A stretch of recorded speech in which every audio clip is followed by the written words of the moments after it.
world. Think about it. Think of the words you use. I'm tired. I'm overwhelmed. I'm stressed. You're creating a world in which you're walking into as being tired, stressed, and overwhelmed.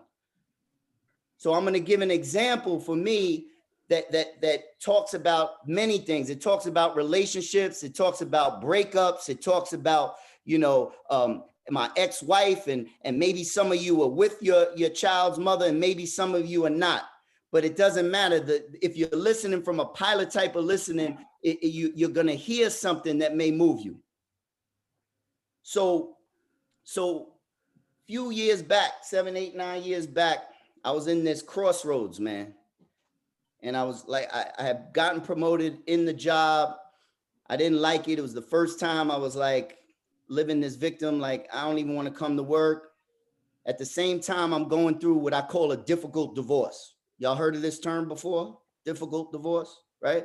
Because I'm from New York. The only divorces I ever heard of was difficult divorces. That's like where I grew up. Right? This is before I had traveled to California, where they got this thing. I don't know if y'all heard it in California. They call it conscious uncoupling, right? Well, we ain't know none of that growing up in Jamaica, Queens. I ain't never heard of nothing like that. All I knew was difficult divorces, right? So what it looked like was I used to pick my son up every Friday, man. And every Friday it'd be some friction because my ex-wife I was in the process of getting a divorce, there was some pain that was causing the relationship on both ends, man, right? I don't play victim. See, I don't come and say, hey, it's this one's fault. Everyone has a role in things, man. So I'm showing up, right? I'm showing up. And because to me, this is part of fatherhood. This is part of being a leader, because leadership is influence. It's easy to influence the people who like you, man. But can you influence the people who may not like you so much? Can you keep showing up through the adversity? So I show up and this is like a couple months, man, and it's critical. Like she used to call on my phone. Has anybody ever related to this? And once her name came up, my stomach started bubbling. Anybody can relate to this? Am I the only one, right? Kane knows, like my stomach's bubbling and I'm going to the phone expecting like, oh, this isn't going to be good. Now, my listening created her. And I want to tell you about a change and a breakthrough. A change looks like this. You see this line? Change is like, I just want to be a little better. I want to have a little more integrity. I want to be a little different. The problem with change is that what are you being better or different from? You're being better and different from a past. When you're trying to improve on a past, you don't actually have a future. You're just recycling your past. Hold up. Wow, that's deep. Hold up. Who said that's deep? I said it. All right, listen, I didn't come here. Uncle Mike said, yo, do not come to play. So listen, if I had a blank canvas and I said, create a new masterpiece, but I had a line from the past, could I create a new masterpiece? No, I'd just be adding to the past. This is why when people oversell gym memberships in January, because people have these New Year's resolutions and they're trying to take their past and be a little better. I want to go a little better to the gym. I want to get a little more. And that's why by February 30th, all the oversold gym memberships, it don't matter. They're not there anymore. Because when you're trying to just change, it would look like this. I would show up to pick my son up and I'd say, I'm going to be a little more patient. I'm going to have a little more integrity, right? And I would do it for a while, but then what happened was I would go back to my default. And it would sound like this, fellas. Tell me if it sounds familiar. I can only take so much. Yeah. And when I got to that, I kept trying to change. I became exhausted. I would default and then we'd argue and I'd fall into it. And I would just be recycling my past, man. I had no future. I had no future. And then one day I had I'm going to use a word that we don't usually use in Jamaica, Queens, and the word is called a breakthrough. Now, the difference between a change and a breakthrough is while a change looks like this, a breakthrough looks like this. I'm here, bam. And the breakthrough was in my shower. And I committed and said, I am no longer going to have a difficult divorce. I had no control over what she said, what she did. The first thing I did was I changed her name on my phone. And I changed her name to pray for her. Real story. So now when my phone rang, I saw the words pray for her. Either it would tell me to like lighten up, Devon, or I'll pray for her. Because I want to give y'all some stuff today, man. I ain't come like I want to give y'all some stuff. A lot of times we're in the wrong proposition. Are y'all with me? Yeah. Okay, on Zoom, you know, I learned this. This means yes, this means no. So I'm just going to be asking, right? So oftentimes when we're trying to transform something, relationships with our exes, with our children, with wherever, with our business, with our lives, we thinking that, yo, if you just tell me what to do, then I'll have what I want, then I'll be blank. So if you just tell me the 5-step method, Devon, to be a better dad, then I'll have the tools, then I'll be a good dad. So the proposition they tell me is, you know, give me the 5-step method to do, have, be. Or I'm gonna sound like I'm in the 70s. They say, have a do be. Like if I just had the right partner, then I'd do the right thing, then I'd be a good man. You guys relating so far?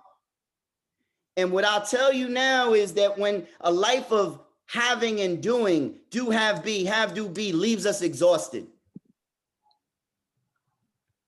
So if I took away have, do, be, and do, have, be, what do you guys think the correct order is?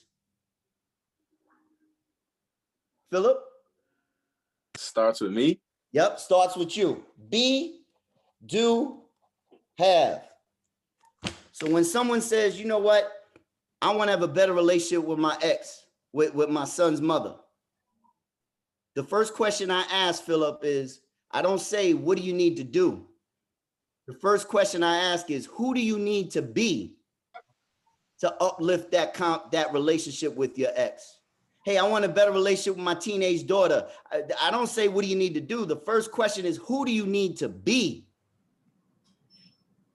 So just consider that we can change we can transform anything in our lives if we understand that what comes first is who we're being. Because you don't do leadership. You don't do fatherhood. You're being a father. You're being a leader. You sound like that. Are y'all with me? So I say it's no longer going to be a difficult divorce. I write down a few things. I say, from now on, I am going to create myself in my way of being as the best ex-husband ever. So I start showing up to my ex-wife's house and she's still being who she's being. There's no time I'm telling her anything. I'm not saying, hey, you know, I'm doing this little thing where I'm being the best ex. I never told her that. But every time she would start an argument, I would say, hey, listen, what would the best ex-husband ever? How would he be right now? She'd ask me something, I said, what would the best ex-husband be right now? What would he do? This went on for 9 months, fellas. 9 months. After 9 months, when I picked them up, she said, do you want to have a conversation? I said, yes. And she dumped all the stuff and how she was feeling, blah, blah, and all that. And I listened. I was just being. About a month after that, we were out. And she had her friends around and she called her friends over. And guess how she introduced me? That's the best ex-husband. Yeah. She said, I want to introduce you to somebody. This is the best ex-husband ever. And I need to tell y'all that I never said those words to her within a year. It was in who I was being that transform. I'll tell y'all that right now, my ex-wife and I are best friends. And guess who benefits from that? Our son. So anything you want to do in your life, whether it comes to your fatherhood, with leadership, with relationships, the question to ask is, who do I need to be?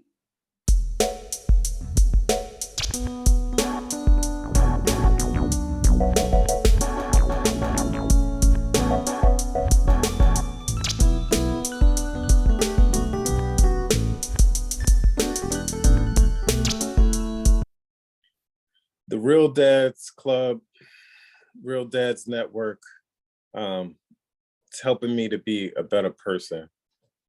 It's an opportunity for me to come together in brotherhood with the purpose of building each other up. And I'm not really sure how I found my way to the club, to the network, but I'm really happy that I did. I have an 11-year-old daughter, and as a single dad, sometimes it's difficult, just as it is with a single mom, or quite honestly, in a 2-parent household. But the burden, I feel, is greater, given the circumstances of being Black, and sometimes what my daughter sees in the media and the news and society as images that look similar to her Black father, and they're scary. And my goal is obviously to counteract anything negative with love and support and dedication as a father. And I'm so happy that I found a network that's helping me to be a better father, to be a better person, and to really just strive towards progress every day. Vulnerability is something that is actually a strength, and I'm becoming more vulnerable through the network. So check us out, come and join us, bring your whole self. During our meetings, there's alternating weeks where we have guest speakers brought in who are experts in certain areas. And what's really cool about the club is that everyone gets to vote on what's very important and impactful in their lives. So in particular, when you look at the content of what these experts can bring, it really kind of is customized to what the consensus is. And they're very relevant, albeit financial education and literacy, and or perhaps starting a business, or health, mental health, physical fitness and such. But one resonated with me where we started to talk about aspects of our life where we're more of a spectator than we want to be, and we want to be participants, and how to do that. Definitely took some soul searching and some really intimate conversations with some really good brothers. But there's something for everybody, and it's just so lively and so relevant to building up yourself, your family, and your fatherhood journey. So just a great place to be, and come get some of this. It's a lot of fun, very educational as well.